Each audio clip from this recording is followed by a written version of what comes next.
다니엘은 그 바벨론 제국의 포로로 잡혀가서 그곳에서 왕의 수업을 받고 총리가 된 사람입니다. 수업을 받는 과정에서도 그는 신실한 믿음을 지키면서 믿음으로 왕의 모든 진미를 거절하고 하나님 앞에 뜻을 정하여 자신을 더럽히지 않기로 했던 사람이죠. 그는 하나님 앞에서 그렇게 귀함 여김을 받으면서 바벨로니아라는 제국의 총리가 되었을 뿐만 아니라 오늘 본문에 보니까 다리오라는 이 왕은 메대와 바사, 페르시아 제국의 왕인데요. 페르시아, 나라의 정권이 바뀌고 나라의 국호가 바뀌었음에도 불구하고 이 다니엘은 여전히 총리직을 수행하게 됩니다. 그러니까 정권이 바뀌어도 사실은 그 수행하던 수행원들이 거의 대부분 강요들이 바뀌게 되는데요. 이 다니엘은 나라가 바뀌고 국호가 바뀌었음에도 불구하고 다시 그 직을 수행하는 그런 성실한 사람으로서 기록되어 있습니다. 그가 얼마나 귀중했는지 그를 모함하던 사람들이 다니엘을 사자굴에 집어넣으려고 하니까 왕이 금식하고 밤새 잠을 못 잘 정도로 이 다니엘이라는 자는 한 나라에서 굉장히 소중하고 중요한 인물로서 거룩하고 성실했지만 그를 참으로 하나님께서 높여주셔서 거룩하고 성실한 그 사람이 한 나라를 아름답게 만들어갈 수 있도록 은혜를 주셨던 거예요. 그래서 그 왕은 이 다니엘을 그토록 아꼈습니다. 앞으로 이제 몇 주 동안 그 예배에 대한 이야기를 함께 좀 나누려고 하는데요. 예배에 대한 어떤 근본적인 그 어원적 이야기보다는 예배를 성경에서 이제 드렸던 사람들의 모습이 어떤가라는 것을 좀 살펴보면서 우리도 예배에 대한 이야기를 좀 하고 싶은데요. 다니엘은 결국 그렇게 돼서 사자굴에 던져졌지만 하나님의 은혜로 그곳에서 건짐을 받았죠. 사실 저는 이제 그런 생각을 많이 하는데요. 얘기가 길어질까봐 좀 짧게 얘기하면 이 사자가 배가 고팠던 사자란 말이에요. 얼마나 배가 고팠을까요? 며칠을 굶었으니까. 근데 이제 먹고 싶잖아요. 그 먹잇감 아닙니까? 먹고 싶은데 하나님이 못 먹게 이렇게 하는 거예요. 왜 훈련 잘 받은 개는 이렇게 먹을 거 앞에다 두고 좀 이렇게 짓궂은 주인은 먹을 거 딱 앞에 두고 얘가 훈련 잘 받았나 안 받았나 이렇게 하잖아요. 먹을 거 딱 앞에 두고 멈춰 가만히 있어. 딱 그러면은 침이 막 그냥 줄줄줄 흘리면서도 그 먹을 것을 먹으라 그럴 때까지 사실 훈련 잘 받은 개는 먹지 않잖아요. 사자굴에서 밤새도록 이 사자가 얼마나 먹고 싶었겠어요. 배가 막 골았는데 하나님이 말씀하신 거죠. 멈춰. 가만히 있어. 좀 움직이려고 또 사자가 이렇게 하지 않았겠어요? 그러면 이제 또 사자가 못 먹고 이제 그런 일들이 그 밤에 있지 않았을까. 여러분 그렇게 되는 겁니다. 뭐 사자가 나는 배 안 고파 그렇게 해서 안 먹은 게 아니고 하나님이 먹지 말라 그러니까 이제 다니엘을 건들지 않은 거죠. 그렇게 해서 다니엘이 건짐을 받았는데요. 그리고 나서 다니엘을 해할 자가 없었고 오히려 이 다리오 왕은 다니엘이 건짐받은 후에 그 다니엘을 모함했던 사람들을 다 달아내려서 죽이잖아요. 그런데 이 사자가 얼마나 이제 멈춰가 끝났어요. 하나님이 이제 멈춰가 끝나버린 거예요. 먹어가 되어버린 겁니다. 그러니까 내려오는 그 줄로 내려다리는 그 줄이 다 땅에도 닿기 전에 그들의 뼈가 다 부서질 정도로 이 사자가 얼마나 먹고 싶었겠어요. 참았으니까 하루 동안 참았으니까 확 가가지고 잡아먹게 되는 그러한 일이 있었는데요. 저는 이 다니엘이 참 하나님의 보호하심 속에서 축복을 많이 받은 사람이다. 그런데 이 다니엘이 그런 축복을 받기까지는 다니엘의 예배가 그런 축복을 불러들이는 마치 꽃이 벌을 불러들이듯 축복을 불러들이는 요인이 되었다. 그렇게 믿습니다. 그래서 여러분도 오늘 다니엘의 예배를 잘 또 이렇게 한번 생각해보고 그렇게 주님 앞에 다니엘처럼 예배를 드리면서 축복이 여러분에게 지남철이 철을 끌어당기듯 축복을 여러분이 끌어당길 수 있는 그런 삶 되기를 예수님의 이름으로 축복합니다. 다니엘의 예배는 첫 번째로 어떤 예배였냐면요. 다니엘의 예배는 그의 삶 자체가 예배였다. 한번 따라해 볼까요? 다니엘의 예배는 삶이 예배였다. 우리 4절 5절 한번 보세요. 6장 4절 5절 같이 한번 읽겠습니다. 시작. 이에 총리들과 고관들이 국사에 대하여 다니엘을 고발할 근거를 찾고자 하였으나 아무 근거, 아무 허물도 찾지 못하였으니 이는 그가 충성되어 아무 그릇됨도 없고 아무 허물도 없음이었더라. 그들이 이르되 이 다니엘은 그 하나님의 율법에서 근거를 찾지 못하면 그를 고발할 수 없다. 로마서 12장 1절에 보니까 우리가 하나님께 드릴 영적 예배는 우리가 이 땅 가운데서 거룩하게 사는 것이라 그랬어요. 그러니까 오늘날 그리스도인들은 사실 예배와 예배 밖에서의 삶을 너무 이분적으로 살아가는 것이 좀 문제이죠. 예배 때는 거룩한 용어로서 기도도 하고 또 아름다운 말로 찬양도 하고 또 서로 웃기 싫어도 웃어주면서 이렇게 서로 사랑하는 것처럼 이렇게 보여지는 것이 예배인데, 그렇게 하나님을 예배했음에도 불구하고 실제로 바깥에서의 삶은 우리의 입술이 또 긍정적이고 축복된 말보다는 부정적이고 불평하는 말들이 많이 나오고, 그리고 용서하고 이해하고 사랑하기보다는 이기적인 그런 행동들을 많이 할 때가 있단 말입니다. 더더군다나 세상의 방법들을 그대로 따라가서 교회에서는 하나님을 예배하지만 삶 가운데서는 세상의 방식들을 따라서 거짓되이 살아가는 경우들도 있죠. 사실 다니엘은 하나님께 예배를 잘 드린 사람으로도 유명하지만 오늘 본문에 보니까 4절에 보세요. 이에 총리들과 고관들이 국사에 대하여 다니엘을 고발할 근거를 찾고자 하였으나 아무 근거 아무 허물도 찾지 못하였고 이는 그가 충성되어 아무 그릇됨도 없고 아무 허물도 없었다. 정말 깨끗하게 사는 겁니다. 그의 삶 자체가 예배인 것처럼 그렇게 살아갔던 것이죠. 진정한 예배자의 모습을 삶을 통하여서 드러내 주었다. 그래서 로마서 12장 1절이 완벽하게 구현된 사람이 아마 이 다니엘 같은 사람이 아니었던가 그렇게 생각이 들어요. 여러분, 사실 사람이라는 존재가 털어서 먼지 안 나는 존재가 어디 있겠습니까? 특별히 높은 권력을 갖고 있고 지위를 갖고 있는 사람, 왜 절대 권력자는 절대 타락할 수밖에 없다라는 그런 말이 있듯이 권력을 강하게 갖고 있고 절대적인 권력을 갖고 있는 자는 자기가 그 권력을 유지하기 위해서는 어쩔 수 없이 타락할 수밖에 없는 그러한 일을 행하기도 하거든요. 그것이 세상의 이치인데도 불구하고 이 나머지 다른 총리가 이 바벨론 제국이 너무 크니까 총리가 3명 있었거든요. 그 3명의 총리 중에 이 다니엘을 우두머리로 삼으려고 하니까 나머지 2 총리가 막 시기심이 들어서 이 다니엘을 정말 머리끝부터 발끝까지 다 꼼꼼히 살펴본 거예요. 먼지 있나 없나, 불의함이 있나 없나, 그릇됨이 있나 없나 꼼꼼히 살펴봤단 말이에요. 대충 그냥 스캔한 게 아니고 꼼꼼히 아주 면밀히 이의 삶을 살펴본 거예요. 그가 행했던 그 과거에서부터 지금까지의 모든 행적을 살펴봤지만 다니엘은 조금도 그릇됨이 없었던 것을 보게 됩니다. 그리스도인은 사실은 교회 안에서만 그리스도인이 돼야 되는 것이 아니고 어떻게 보면 교회 안에서는 죄인이어도 돼요. 우리는 다 용납하고 용서하니까요. 그러나 그리스도인은 오히려 어디에서 그리스도인이 되어야 됩니까? 세상 가운데서 그리스도인이 되어야 되죠. 우리가 삶이 예배라는 것은 쉽게 얘기하면 밖에 서서도 그리스도인처럼 살아간다는 얘기인 거예요.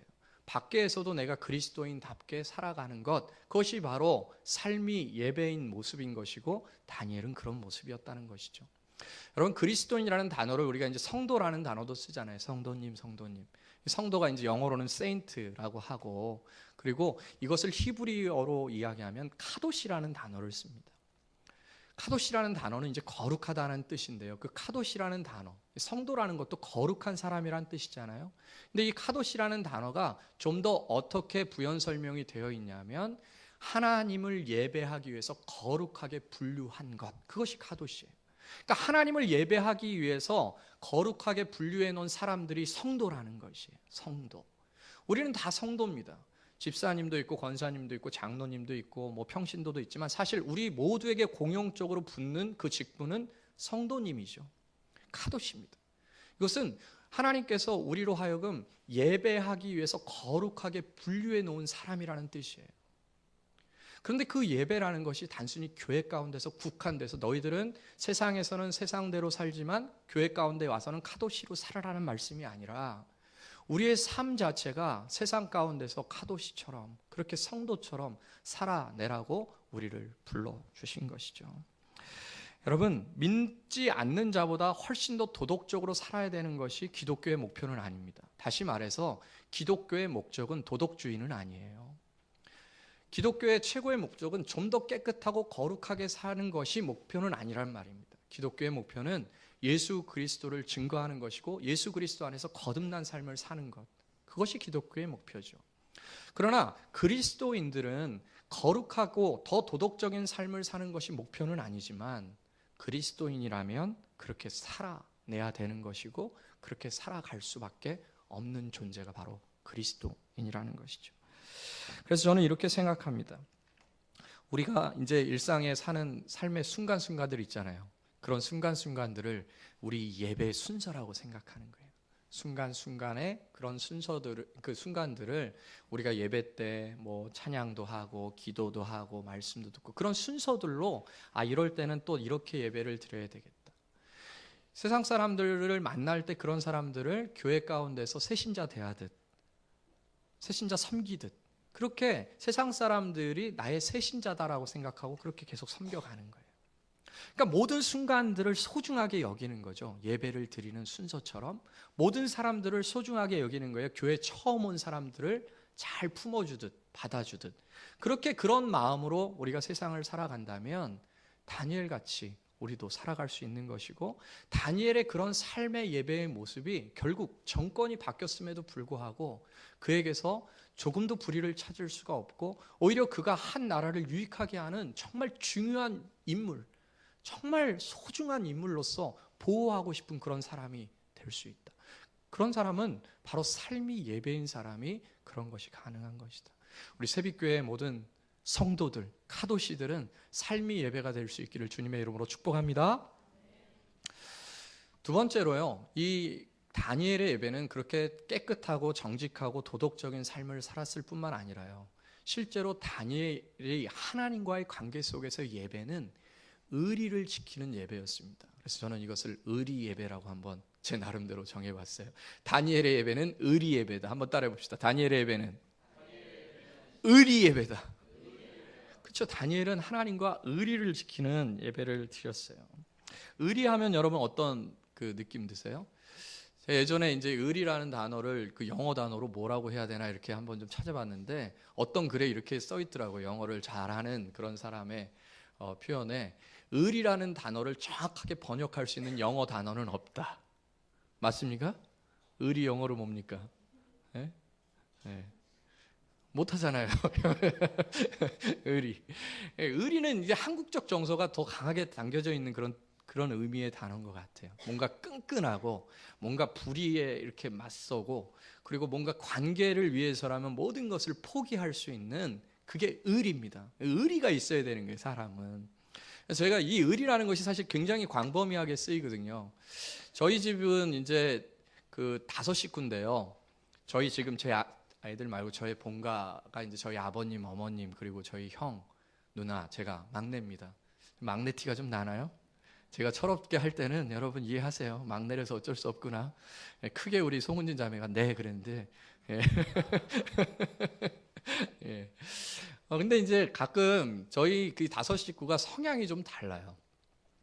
저희 어머님이랑 저희 형은 그 외부로 이렇게 나가는 거를 좋아하셔요. 막 차 드라이브 하면서 어디 특별한 데를 안 가도 차 안에서 막 바깥에 풍경을 보면서 이렇게 다니시는 것을 좋아하세요.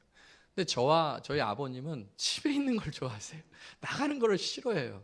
저는 좀 집에 뒹굴뒹굴 들면서 뭐 책도 보기도 하고 뭐 텔레비전도 보기도 하고 이게 저에게는 쉼의 하나의 방법인데 저희 형이랑 저희 어머님은 자꾸 쉬는 날만 되면 밖에 나가시기를 원하셔요. 밖에 나가셔서 꽃도 보셔야 되고 들판도 보셔야 돼요. 그러면 이제 항상 갈등이 있는 거죠. 나가자 그러면 이제 저랑 저희 아버님은 항상 제일 늦게 옷을 입는 거예요. 비정비정 버틸 때까지 버티다가 어떻게든 안 나가고 싶어가지고 버틸 때까지 버티다가 그러면 그때 꼭 저희 어머님이 그리고 저희 형님이 하시는 말씀이 있어요. 이 의리 없는 놈 같으라고. 이 의리 없는 놈. 거기에도 의리가 써여져요. 그럼 그 말 듣기 싫어가지고 정말 나가기 싫은데 아유 그렇지 가족 간에는 의리가 있어야지. 그래서 의리를 지키기 위해서 주섬주섬 옷을 입고 나가는 경우들이 있습니다. 여러분 그 얘기 혹시 아시나요? 어떤 사람들이 이제 숲속을 지나다가 두 친구가 곰을 만난 거예요. 곰을 만나가지고 한 친구가 너무나 무서워가지고 팍 후닥후닥 해가지고 그 친구를 버려두고 그리고 나무 높은 곳에 올라가서 상황을 지켜본 거예요.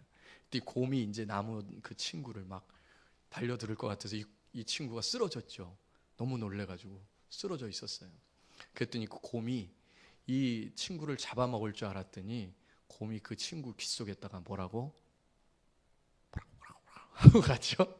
그러니까 이 도망간 친구가 너무 궁금한 거예요. 이 비겁하게 도망간 친구가 너무 궁금해가지고 그 내려와가지고 그 친구한테 가서 물어본 거예요. 야, 도대체 곰이 너한테 뭐라 그랬냐? 도대체 곰이 네 귓속에다가 뭐라 그랬냐? 뭐라 그랬습니까? 네? 곰이 그랬다는 거예요. 야, 저 의리 없는 친구랑은 친구하지 마라. 그러고 갔다는 거예요. 그게 이제 하나의 뭐 에피소드로서 리더스 다이제스트인가 거기서 한번 읽어본 경험이 있어요. 여러분, 의리라는 것은 사실은 위기의 순간 때, 결정적인 상황 때 그 관계를 유지할 수 있느냐, 유지할 수 없느냐를 만들어 주거든요. 제가 왜 다니엘의 예배를 의리 예배라고 이야기하냐면, 사실 여러분, 다니엘이 시기심으로 인하여서 얼마 동안 예배를 못 드리게 되었어요? 30일 동안, 한 달 동안 예배를 드리지 못하게 되어 있습니다. 사실 한 달이란 기간이 그렇게 긴 기간은 아니잖아요. 그죠? 한 달 후딱 지나가는 기간이거든요. 눈 한번 껌뻑하면 한 달 지나가는 기간인데, 다니엘은 왕의 어인이 찍힌 줄 알고도 왕의 도장이 찍히면 어떻게 되는 겁니까? 사자굴에 들어가서 죽는 거거든요. 한 달만 그냥 하나님께 좀 죄송하다고 이야기하고, 하나님 한 달만 어떻게 좀 버티면 안 되겠습니까? 그 한 달만 버티면 제가 여태까지 쌓아놨던 명예, 재산, 생명, 그리고 우리 후손들 다 지킬 수 있는데 한 달만 어떻게 예배 안 드리면 안 될까요? 이렇게 주님께 얘기할 수 있어요. 그가 여태까지 주님께 헌신했던 그런 삶을 보면 충분히 한 달을 예배 드리지 않는다 하더라도 하나님이 얼마든지 그를 용납해 주시죠. 우리 하나님은 국률이 풍성하신 분이기 때문에 그 한 달 예배 안 드렸다 그래서 다니엘을 내치거나 이 의리 없는 놈 내가 너랑 안 산다 이렇게 말씀하시지는 않을 뿐이죠. 그분은 국률이 풍성하신 분이니까요. 그런데 다니엘은 그 한 달의 기간 동안 자신의 신에게 절하지 못하고 오직 왕의 금신상에게만 절하게 만들어 놨는데 왕의 금신상에 절하지 않고 자기 하나님께 예배합니다. 그것도 본문에 보니까 창문을 활짝 열고 숨어서 몰래 예배한 것이 아니고 창문을 활짝 열어놓고 마치 자기를 고소한 사람들이 보란 듯이 큰 소리로 하나님께 울면서 예배한 것도 아니고 감사하면서 찬양하면서 예배합니다. 마치 바울과 실라가 슬피 울면서 원망할 것 같았던 그런 지하 깊은 감옥에서 오히려 하나님을 찬양하면서 옥문을 열었듯 이 다니엘도 창문을 활짝 열어놓고 하나님 앞에 감사하면서 예배하죠. 죽이려면 죽여라. 나는 하나님을 예배하는 것을 포기할 수 없다. 한 달이 아니더라도 단 하루라 할지라도 나는 하루 3번 하나님 앞에 예배하는 것을 포기할 수 없다. 어떤 사람들은 다니엘의 이런 모습을 보면서 다니엘 너무 형식주의자고 너무 외골수고 너무 융통성이 없는 신앙생활을 갖고 있는 게 아닌가? 이런 생각을 할 수도 있어요. 만약에 그 한 달을 견디게 되면 자기의 모든 것들을 다 유지할 수가 있을 텐데 다니엘이라고 그것을 모르진 않았겠죠. 그런데 저는 다니엘이 이런 마음이었을 것 같아요. 한 달 나는 단 한 번도 예배 드리는 걸 포기할 수 없어. 그것은 내가 형식주의자이기 때문이 아니고 외골수기 때문이 아니고 내가 예배를 어떤 무슨 율법주의적으로 드리기 때문이 아니고 나를 위해서 지금까지 이 이방 땅의 지역에서 생명을 주시고 나를 살려주실 뿐만 아니라 나에게 높은 지위를 주시면서 나로 하여금 이렇게 하나님을 영화롭게 할 수 있는 위치 가운데 올려주신 그 하나님을 내가 단 한 번이라도 포기할 수 있을까? 없다는 거죠. 나는 하나님께 그렇게 의리를 저버릴 수가 없어. 나는 하나님 앞에서 단 한 번만 드리지 말라고 하더라도 난 그거를 지킬 수가 없어. 나는 그렇게 하나님을 예배할 거야. 여러분, 어느 누가 봐도 미련한 행동일 수 있어요. 그는 100% 죽는 겁니다. 혹자는 또 이렇게 생각했을 수도 있어요. 다니엘이 사자굴에 가서도 그는 안 죽을 거라고 생각했기 때문에 예배드린 거 아닐까? 천만의 말씀이에요. 다니엘은 죽을 거라고 생각했을 거예요. 아마 살려줄 수도 있다라고 생각했겠지만 죽을 수도 있다라고 생각했어요. 의리라는 것은 어디에서 나오는 거냐면 죽어도 좋다라는 생각 속에서 나와요. 어떤 조건부적으로 나는 살 수 있기 때문에 빠져날 구멍이 있으니까 난 이거를 행동한 거야 라고 했을 땐 그 의리가 희석되는 것이죠. 의리라는 것은 괜찮아, 죽어도 좋아 라고 생각할 때 그 의리가 진정 가치 있게 되는 것이죠. 다니엘은 죽어도 좋다는 겁니다. 여러분, 초대교회 믿음의 사람들은 다 그렇게 의리 있게 하나님을 예배했어요. 초대교회 사람들은 죽음의 위협 앞에서도 하나님을 부인하지 않았습니다. 그들은 사자밥이 되었고요. 실제로 사자에게 찢겨가는 내 형제와 자매를 보면서도 하나님을 부인하지 않았어요. 그들은 자신의 몸에 석유를 뿌리고 그의 몸에 불을 붙였어도 그들은 하나님을 예배하지 않았어요. 예배하는 것을 포기하지 않았어요. 저 네로 황제, 그 폭군이 얼마나 기분이 나빴는지. 왜 기분이 나빴냐면요, 사람을 태워서 죽였는데 그 얼굴이 타지가 않았는데 그 얼굴이 웃고 있는 거예요. 웃으면서 불에 타고 있는데 그 얼굴이 웃는 거예요. 그래서 너무 기분이 나빠서 그 시체를 2번 태웠다라는 기록이 있습니다.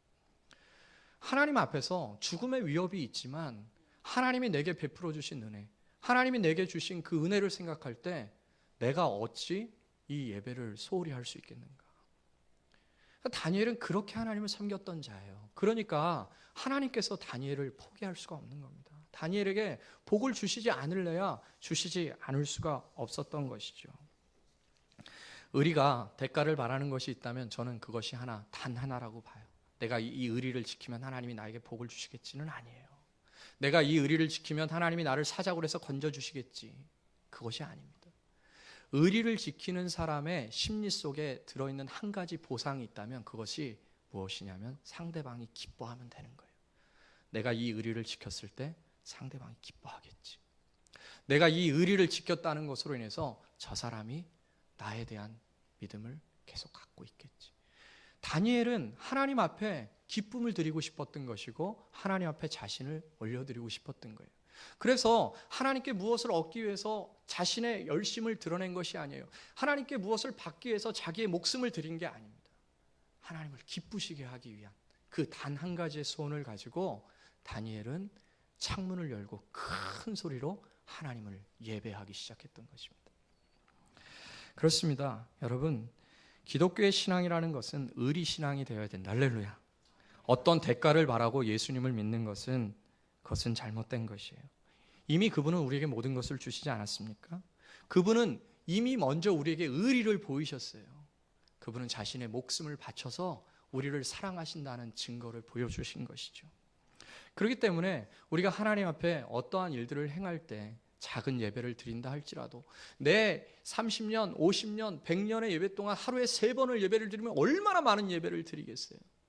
정말 예배의 홍수가 다니엘처럼 많은 적이 어디 있겠어요. 우리 이 시대가 예배 홍수의 시대라고 하지만 하루에 3번 예배 드리는 사람이 어디 있습니까? 다니엘에게 있어서는 정말 많은 숫자 중에 한 번의 예배일 뿐이라고 생각할 수도 있어요. 그냥 그렇게 치부해 버릴 수도 있는 겁니다. 한 달, 고작 한 달, 내 60년, 70년 하루 3번 드리는 인생 가운데 고작 그 한 달, 그 작은 숫자라고 여길 수도 있었어요. 그렇지만 다니엘은 작은 하나의 숫자라 할지라도 내가 그 숫자를 하나님 앞에 포기할 수 없다. 그렇게 예배를 드린 거죠. 그게 바로 다니엘의 의리 예배에서 발견되는 신앙인 것입니다. 여러분, 만약에 다니엘이 이 의리 예배를 드렸음에도 불구하고 형장의 이슬로 사자의 바불로 그냥 사라졌다면 어떻게 할까요?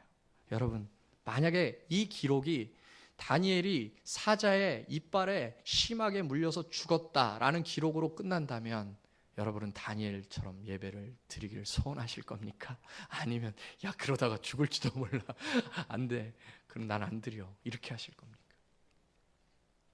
만약에 다니엘과 세 친구가 그런 표현을 했지만 다니엘과 세 친구도 풀무불에 던져졌잖아요. 그때 다니엘과 세 친구가 이렇게 얘기합니다. 하나님이 저 풀무불에서 나를 구원해 주실 것이라고 나는 분명히 확신한다. 그러나 그리 아니하실지라도 내가 왕의 신상 앞에 절하지 않을 줄을 나는 분명히 알아라. 그게 의리인 거예요. 의리는 내가 이렇게 죽어도 좋다. 주님을 기쁘시게 할 수 있다면. 그리고 저는 분명히 확신하건대 우리 주님 부활하셨듯 우리도 이 땅에서 만약에 그렇게 죽는다 할지라도요, 그것을 선택할 수 있는 이유는 영원한 나라, 그곳에서 반드시 그분의 품에서 안식을 누리게 될 것이기 때문이에요. 그렇게 우리가 주님 앞에 의리 예배 드릴 수 있기를 주님의 이름으로 축복합니다. 마지막으로요, 같은 측면이긴 하지만 다니엘의 예배는 쭉 예배였습니다. 한번 따라해 봅시다. 다니엘의 예배는 쭉 예배. 예배는 계속되어야 한다. 할렐루야. 여러분 얼마나 많이 예배를 드렸겠어요. 다니엘이 막 하루 3번이니까 곱하기 한번 해보십시오. 예? 저는 산수를 잘 못해서, 예? 한 달이면은 하루에 3번이면 90번. 아니 90번 맞나요? 예? 90번. 예. 그럼 12달이니까 1년에 몇 번이에요? 예? 900번에 298. 1080번? 예. 그러면 10년이면 이제 쉽죠? 1080번? 1800번? 예. 100년이면 10만 번. 다니엘은 어디 3번만 드렸겠어요? 하나님 앞에 감사할 때마다 감사 예배를 드리고 얼마나 많은 예배를 드렸겠어요. 정말 이 시대는 아까 말씀드렸듯이 예배 홍수 속에 있어요. 여러분 주일 예배 있죠. 또 여러분과는 상관없는 얘기일지 모르겠지만 새벽 예배 있죠. 수요 예배 있죠. 금요 예배 있죠. 얼마나 많은 예배가 있어요. 거기다가 목사님 와서 막 신방 예배 드리죠. 뭐 또 위로 예배 드리죠. 뭐 무슨 예배 드리죠. 얼마나 예배가 많은 예배들을 우리가 드리고 있는지 좀 한 번쯤은 좀 그만 드리고 싶다라는 생각을 가질 만도 하지 않아요? 이 시대가? 예배가 많다는 것은 너무나 소중한 것인데도 불구하고 너무나 예배가 많으니까 예배가 너무 형식화되고 예배를 소홀히 여기게 되는 것이 지금 이 한국 땅의 예배의 현실이 아닌가. 어디서든 예배 드릴 수 있고 언제든지 예배 드릴 수 있으니까 예배 드리는 자체가 너무 가볍게 여겨지는 것이죠. 사실 다니엘도요, 하루 3번 예배를 드린다는 것은 쉬운 것이 아닙니다. 그도 똑같이 우리와 육체를 갖고 있는 사람이니까요. 하루에 3번 예배를 드린다. 더욱이 그는 최소한 저보다는 바쁜 것 같아요. 왜요? 그는 정말 어마어마한 제국의 총리거든요. 그가 처리해야 될 그 서류만 해도, 그가 찍어야 될 도장만 해도 도대체 몇 장이겠어요? 그는 어마어마하게 바쁜 사람이었고 어마어마하게 중요한 직책을 갖고 있었던 사람이에요. 그럼에도 불구하고 이 바쁜 시대에 하루 3번씩 그렇게 예배를 계속해서 드린다는 것은 이 다른 총리들이 이 다니엘의 허물을 찾으려고 하는데 다른 데서는 하나도 찾지 못하고 저 예배 드리는 거 저거를 걸고 넘어져야 되겠다라고 생각할 정도로 다니엘은 끊임없이 예배를 그렇게 드렸던 사람이에요. 제일 무서운 사람이 뭐냐면요, 계속하는 사람. 여러분 옛날에 주유소 습격사건 때 옛날 영화긴 하지만 유호성이 한 유명한 말이 있어요. 나는 한 사람만 패. 누가 때려도 그 한 사람만 패는 거예요. 그러니까 이 사람이 제일 무서운 사람이, 이 사람한테 걸리면 죽는 거예요. 제일 무서운 사람이 누구냐면 끝까지 한 가지 계속하는 사람입니다. 주님 앞에 정말 신실한 믿음의 사람은 무엇인가? 어느 누가 뭐라고 하더라도 나는 이 예배 지킬 거야. 어떠한 상황이 올지라도 난 이 예배 포기하지 않아. 너희들이 아무리 사자굴을 만들어 놓고 열흘 동안 굶은 사자들을 수십 마리 그 굴에다 갖다 놔봐. 내가 이것을 포기할 줄 알아? 나는 어제 드렸듯 어제 예배한 그 시간에 나는 오늘도 예배할 거야. 나는 나의 예배는 쭉, 나의 예배는 계속되어야 된다. 쭉. 그렇게 예배한 사람이에요. 다니엘은 그렇게 주님을 끝까지 포기하지 않고 변형시키지 않고 마치 진짜 누가 보면 너무 외골수적이고 형식주의고 율법주의자처럼 그렇게 보일 정도로. 그러나 여러분 다니엘이 율법주의로 예배를 드렸을까요? 그의 예배는 형식주의자가 드린 예배인 겁니까? 아니죠. 그는 진심으로 하나님을 예배한 거예요. 매 순간순간. 어떤 날은 좀 감동이 덜했을 수도 있고 어떤 날은 감동이 더 깊었을 수도 있어요. 어떤 날은 너무 바빠서 정말 형식적으로 드리는 예배가 드려졌을지도 모릅니다. 그러나 그는 단 한 번도 그가 정한 예배를 포기하지 않았어요. 그런 다니엘을 하나님이 어찌 버릴 수가 있냔 말입니까? 여러분은 어떻습니까? 여러분에게는 결코 타협할 수 없는 예배가 있습니까? 어떠한 상황이 올지라도, 나는 죽음의 위협이 올지라도 타협할 수 없는 그런 예배가 있습니까? 혹 주일 예배가 그런 예배이진 않습니까? 목사인 욕심에 수요 예배가 그런 예배 되길 바랍니다. 금요 예배가 그런 예배 되길 축복합니다. 새벽 예배가 그런 예배 되길 축복합니다. 그럼 우리 교회는 진짜 안 돼요. 너무 놀라운 일이 막 벌어져서 감당할 수가 없어요, 제가. 만약에 우리가 주님 앞에 하루 한 번이라도 정한 예배를 목숨을 내걸어서라도 난 이걸 지킬 거야 라고 예배자가 된다면요, 특별히 이런 위협의 상황에서 더욱이 그것을 붙들려고 노력하고, 그런 힘듦의 상황에서 더 그것을 지키려고 붙잡는다면요, 저는 절대로 그 사람 하나님이 포기하지 않을 거라고 봐요. 그 사람의 생을 어렵게 하지 않을 거라고 봐요. 그 사람의 생을 무너지게 하시지 않을 거라고 봐요. 그 마음 속에는요, 어느 누구도 빼앗지 못하는 하늘나라가 임하게 되는 것이죠. 그게 바로 이 다니엘의 예배, 쭉 드리는 예배 속에서 발견되는 것입니다. 여러분, 정말 많은 예배들이 드려서요, 이 주일 예배, 오늘 2015년 5월 24일 드리는 이 예배가 여러분에게는 어떤 의미로 다가올지 모르지만, 그냥 많은 예배 속에 하나로서 그냥 드린 것이라고 느껴질지 모르겠지만, 그리고 다음 주도 또 그렇게 느껴질 수 있고, 그 다음 주도 그렇게 느껴질 수 있지만, 예배에 별로 감흥도 없고 예배에 별로 충만함도 없다고 느껴질 수 있지만, 우리가 주님 앞에 주일 예배 드리기로 했으면 죽을 때까지, 우리의 숨이 멎을 때까지 주일 예배는 계속되어야 된다. 할렐루야. 그렇게 우리가 예배 드립시다. 그러면 우리 주님께서 우리에게 많은 은혜를 주실 것이고 우리에게 복을 주실 것입니다. 우리가 진심으로 주님 앞에 마음의 창문을 열고 그분 앞에 감사 예배를 드릴 때, 우리를 무너뜨리려고 하는 여러 세력들은 아무것도 아닌 것처럼 부서지게 될 것이고, 오히려 그것이 스스로 올무가 되어서 다니엘을 죽이려고 했던 그 사람들이 사자의 밥이 되었듯, 우리를 죽이려고 하는 모든 세력들이 다 오히려 우리를 돕고 우리를 더 아름답게 만드는 이유가 될 줄로 믿습니다. 우리 주님께서는 우리에게 모든 것을 주셨어요. 우리에게 생명을 주신 그 주님을 예배하기 위해서 우리의 모든 것들을 결단하는 우리가 될 때, 우리 주님께서는 우리를 통해 기뻐하시고 진정한 하나님과 우리 새빛교회와 하나님과의 의리가, 그 끈끈한 정이 계속 지속되게 될 줄로 믿습니다. 같이 한번 기도하겠습니다. 자, 우리 찬양 한 곡 했으면 좋겠는데요, 찬양하기 전에 옆에 분이랑 한번 이렇게 인사했으면 좋겠습니다. 의리는 계속돼야 된다. 쭉 시작.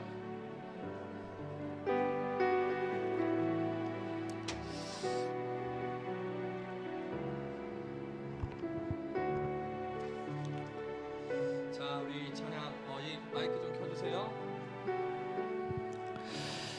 나 무엇과도 주님을 바꾸지 않으리. 이것이 다니엘의 그 상황 속에서는 아마 목숨이었을 거예요. 나 목숨과도 주님을 바꾸지 않으리. 그런 마음과 그런 결단으로 우리의 신앙을 키워갑시다. 그럴 때 여러분에게 하나님의 은혜가 부어질 줄로 믿습니다. 우리 같이 찬양하고요, 함께 기도하고 예배 마치겠습니다.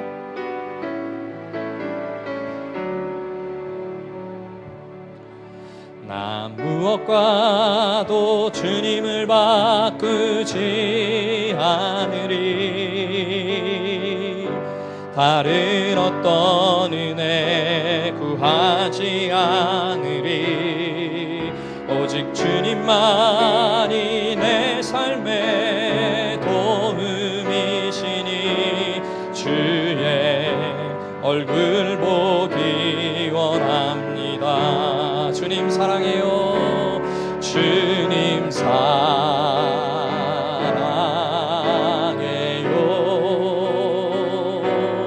온 마음과 정성 다해 하나님의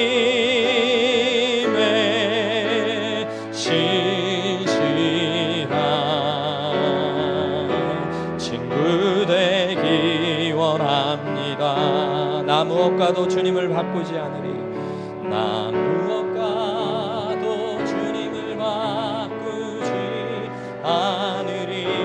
다른 어떤 은혜 구하지 않으리.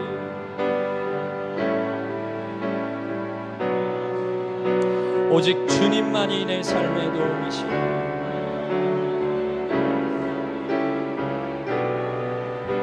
주의 얼굴 보기 원합니다.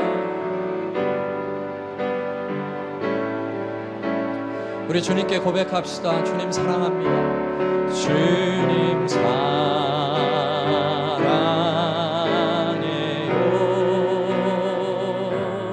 온 마음과 정성 다해 하나님의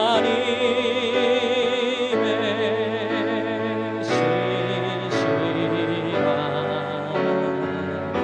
친구 되기 원합니다. 우리 오른손 들고 주님 사랑합니다. 주님 사랑해요.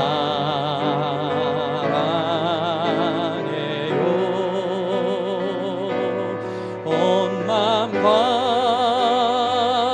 정성 다해 하나님의 신실한 친구 되기 원합니다. 아멘. 이 시간 오늘 말씀 생각하면서 하나님, 나도 내 삶이 예배되게 해주시고 하나님 앞에 의리 있는 예배 드리게 하시고, 또 하나님 날마다 드려지는 예배고 매주 드려지는 예배지만 내가 이 예배를 나의 목숨보다 소중히 여기며 그렇게 쭉 예배하며 하나님을 영화롭게 할 수 있도록 도와주십시오. 내가 주님 사랑합니다. 주님 섬기길 원합니다. 오 주님, 내 안에 주의 사랑으로 충만케 하시고 이 사랑으로 주님 기뻐해 주시기를 원합니다. 우리 같이 한번 주님의 이름을 한번 부른 후에 통성으로 기도하겠습니다. 주여